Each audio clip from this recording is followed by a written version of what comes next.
सौंदर्य, साबुन, निरमा। KKGM। मतलब? कुत्ता, कमीना, गुंडा, मवाली।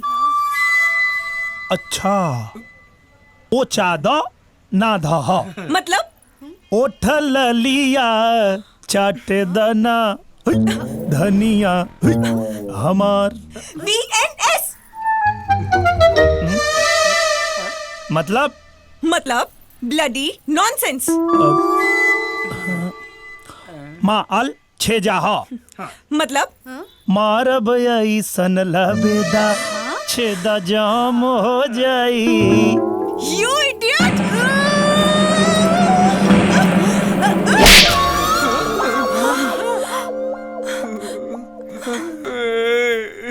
कहाँ गया वो अरे idiot? हाँ कितना फहागा What? हमेशा की तरह फरार हो गया। तुमको कमीना पता थी। चलो, चलो, भागो, ऐसे भागो।